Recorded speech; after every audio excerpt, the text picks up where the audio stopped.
राधे राधे, हरे कृष्णा। कैसे हो आप सभी लोग? आशा करती हूँ आप सभी मंगल में होगे, स्वस्थ होगे, अच्छे होगे। आने वाली है वरुथनी एकादशी। कहते हैं कि पूरे साल में अर्थात साल में 24 एकादशी आती है और जिस दिन अधिक मास होता है उसको मल मास भी बोलते हैं, उसको पुरुषोत्तम मास भी होते हैं। और जिस साल अधिक मास होता है उस साल 26 एकादशी होती है। तो आज हम बात करेंगे वैशाख मास में पड़ने वाली वरुथनी एकादशी की। वरुथनी एकादशी पहले मैं आपको क्लियर कर दूं कि कब है। वरुथनी एकादशी 26 मई की इस बार पड़ रही है। कोई संशय नहीं है और कोई भी कंफ्यूजन नहीं है। जैसे कि एकादशी की 2 तिथियां होती हैं तो बहुत सारा कंफ्यूजन हो जाता है कि एकादशी का व्रत कौन सी तिथि में करे, कब करे। तो इस बार कोई भी संशय नहीं है, कोई भी कंफ्यूजन नहीं है। 26 मई को एकादशी का व्रत पड़ रहा है। एकादशी की जो तिथि है वो 25 मई को ही प्रारंभ हो जाएगी रात को 1 बजे के आसपास से, जो कि 27 तारीख को 12:30 बजे के आसपास खत्म होगी। तो आपको व्रत कब रखना है? व्रत आपको 26 तारीख को रखना है। और व्रत का जो पारायण है अर्थात व्रत को आपको विश्राम देना है, व्रत खोलना है। तो व्रत आपको कब खोलना है? व्रत आपको 27 तारीख को खोलना है और 9 बजे से पहले ही आपको व्रत का पारायण कर लेना है। इस बात का आपको विशेष ध्यान देना है।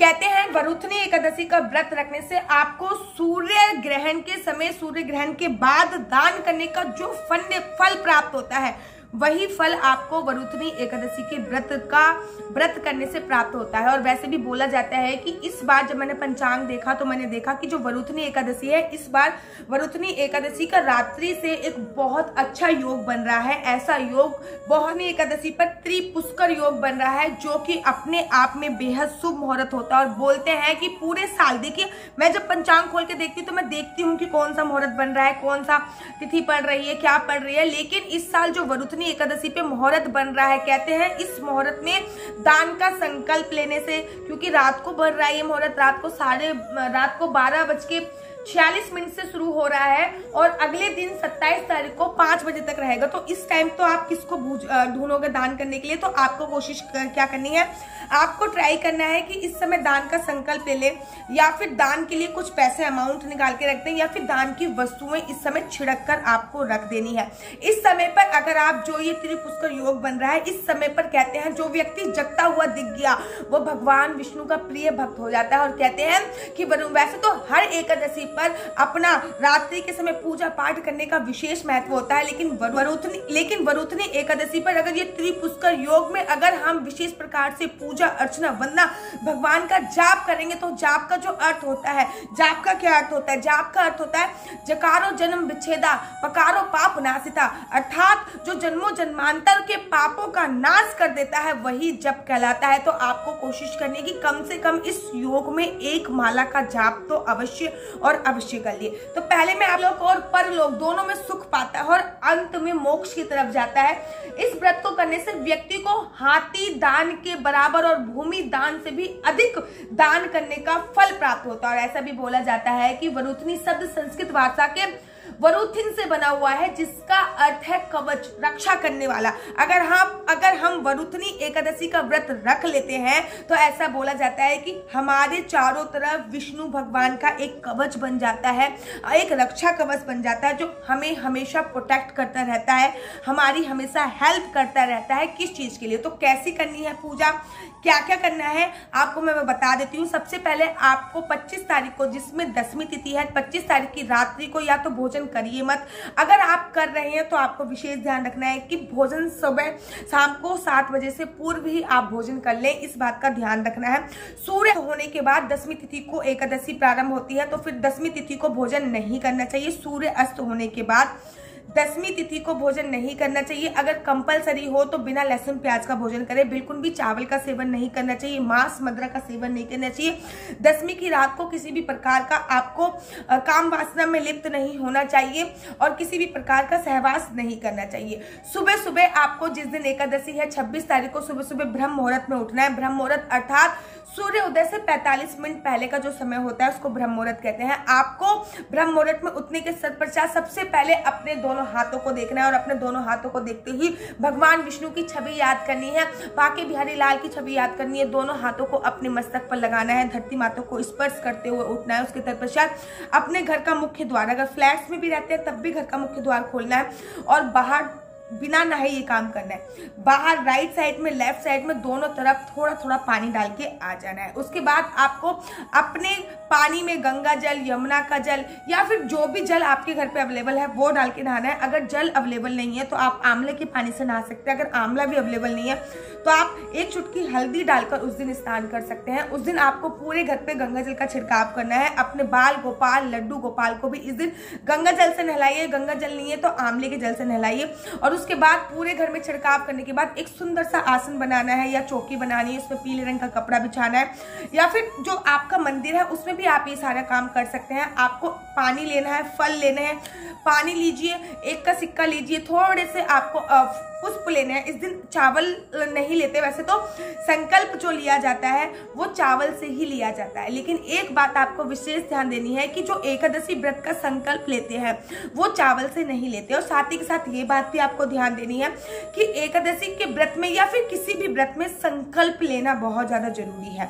तो आपको फिर संकल्प लेना है, पानी हाथ में रखना है, पुष्प हाथ में रखना है, 1 का सिक्का हाथ में रखना है और आपको संकल्प लेना है सिंपल सा कि मेरा नाम आशु परिहार है और मैं यहाँ पे इस स्थान पे रहती हूँ और मैं आज एकादशी के व्रत का संकल्प ले रही हूँ। व्रत का संकल्प लेने के बाद भगवान को उस दिन आप भगवान को आपको पुष्प अर्पित करने हैं, धूप दीप दिखानी है, आपको एकादशी व्रत की कथा अवश्य पढ़नी है, पूरे घर में आपको घंटी उस दिन अवश्य बजानी है। कोशिश कीजिए कि उस दिन एक अखंड ज्योत जलाएं। हमेशा मैं बोलती हूँ कि एकादशी पर अखंड ज्योत का अपना एक विशेष महत्व होता है। एकादशी पर अखंड ज्योत जरूर जलानी चाहिए, एक ऐसी ज्योत जो द्वादशी तक जलती रहे, जो कम से कम द्वादशी की सुबह तक तो वो अखंड ज्योत जलती रहे।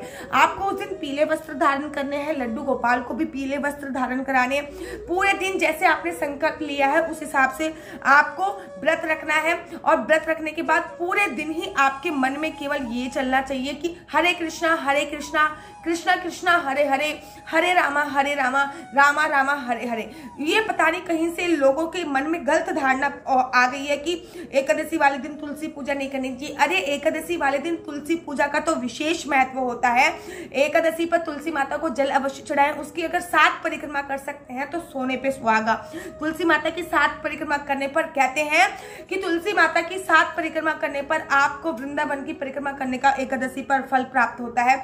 उसके बाद पूरे दिन जैसे आपने व्रत रखा है वैसे आपको व्रत रखना है और पूरे दिन हरि नाम का जाप करना है। अगर आप पूरे दिन अखंड ज्योत नहीं जला पा रहे हो तो कोशिश कीजिए कि रात्रि के समय तो अखंड ज्योत जलाएं और रात्रि के 1 पहर तक अर्थात कम से कम 10:30-11 बजे तक तो पूजा अवश्य करें, मतलब 1 पहर तक लगातार पूजा अवश्य करें। उसके बाद शाम को भी आपको दिया बाती करनी है, जो दिया बाती करनी है, आपको जो संध्या वंदन होती है वो जरूर करना है। संध्या का पूजा अर्चना वंदना जरूर करना है और उसके तत्पश्चात आपको घर के बाहर 2 मुख्य दरवाजे पे 2 मुख्य दिए अवश्य जलाने। आप तिल के तेल का भी जला सकते हो, आप घी का भी दिया जला सकते हो, वो आपकी श्रद्धा के ऊपर निर्भर करता है। उस दिन मैंने आपसे बोला ना कि त्रिपुष्कर योग बन रहा है, तो कोशिश कीजिए कि रात्रि के समय एक अखंड दिया अवश्य जला सके और उस अखंड दिया को जलाते वक्त कोई मनोकामना अवश्य और अवश्य मांगे। साथ ही के साथ रात्रि को जैसे भी आपने पूजा अर्चना वंदना करनी है, जैसे नित्य नियम होते हैं वैसी पूजा अर्चना वंदना करनी है और उसके तत्पश्चात आपको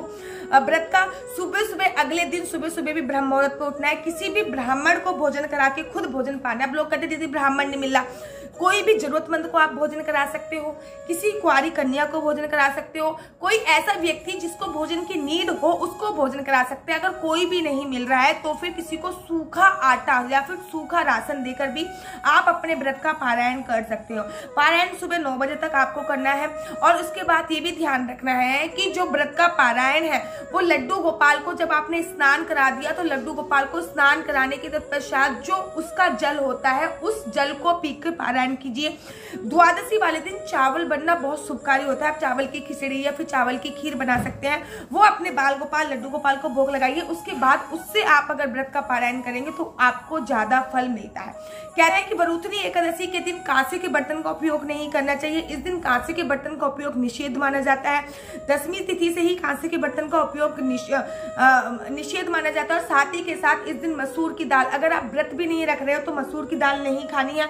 नॉनवेज तो ऑब्वियसली बात है नहीं खाना। बहुत सारे लोग ये कहते हैं कि दीदी हमारा क्या हम एकादशी के दिन आपको तिलक अवश्य लगाना है। इस बात का ध्यान रखना है कि एकादशी पर वैसे भी जो तिलक है वो सनातन धर्म हिंदू धर्म की शान है, लेकिन जब भी आप व्रत रखते हैं, उपवास रखते हैं, तो भगवान को जो तिलक आप लगा रहे हैं उसके बाद भगवान के चरणों से उठाकर वो तिलक अपने मस्तक पर अवश्य लगाइए। इससे आपकी अकाल मृत्यु नहीं होती है। और साथ ही के साथ इस बात का ध्यान रखना है, बहुत सारे क्वेश्चन जो मुझसे पूछे गए उसके बारे में भी एक दो बात बता देती हूँ। जैसे कि दीदी क्या पीरियड्स में एकादशी का व्रत रख सकते हैं? हाँ, पीरियड्स में भी एकादशी का व्रत रख सकते हैं, लेकिन आपको पूजा अर्चना वंदना नहीं करनी है। आपके हिस्से की पूजा कोई और कर दे। आप यूट्यूब पर, गूगल पर, फेसबुक पर एकादशी के व्रत की कथा अवश्य पढ़ सकती हो। नेक्स्ट क्वेश्चन जो आप लोगों द्वारा पूछा गया, दीदी द्वादशी वाले दिन हमको ब्राह्मण नहीं मिलता है, तो हम ब्राह्मण नहीं मिलता तो हम व्रत का पारायण कैसे करें? कोई भी जरूरतमंद हो जिसको भोजन की आवश्यकता हो उसको भोजन करा के व्रत का पारायण कर सकते हैं। गौ माता को भोजन करा के व्रत का पारायण कर सकते हैं। अगर कोई नहीं मिल रहा तो सूखा राशन किसी को डोनेट करके भी व्रत का पारायण किया जा सकता है। अब बड़े सारे क्वेश्चन जो आप लोगों ने पूछे थे कि दीदी एकादशी के दिन अगर हम व्रत नहीं रख पाते तो क्या करें? कोशिश कीजिए कि एकादशी के दिन व्रत रखें। अगर आपके परिवार में कोई ऐसा है कि एकादशी के दिन व्रत नहीं रख पा रहे हो किसी कारणवश, तो आपको सूतक पातक में भी एकादशी का व्रत अवश्य रखना चाहिए। और अगर आपके परिवार में ऐसे हैं कि एकादशी के व्रत नहीं पाए तो कोशिश कीजिए कि चावल तो घर पे ना बने, इस दिन मांस मदिरा घर पे ना हो, इस दिन दारू का उपयोग ना हो, कांसे के बर्तन का उपयोग ना हो, इस दिन आपको मसूर की दाल का उपयोग ना हो। तो इन बातों का आपको विशेष और विशेष ध्यान रखना है। अब वरुथनी एकादशी की आपके पास जो भी क्वेश्चन है वो मुझे इस कमेंट बॉक्स में डालिए, मैं उसके ऊपर जल्दी से डिटेल में दूसरी वीडियो बनाऊंगी। और दूसरी वीडियो में मैं आपको इस वरुथनी एकादशी की जो भी कथा है वो लेकर अवश्य आऊंगी। और कैसी लगती है आपको मेरी वीडियो? अगर आपको मेरी वीडियो अच्छी लगती है तो आप अपना यूट्यूब चैनल हरि बोल को लाइक शेयर सब्सक्राइब करना बिल्कुल भी मत भूलिए। तब तक के लिए मुझे दीजिए इजाजत। राधे राधे, हरे कृष्णा, हरि बोल।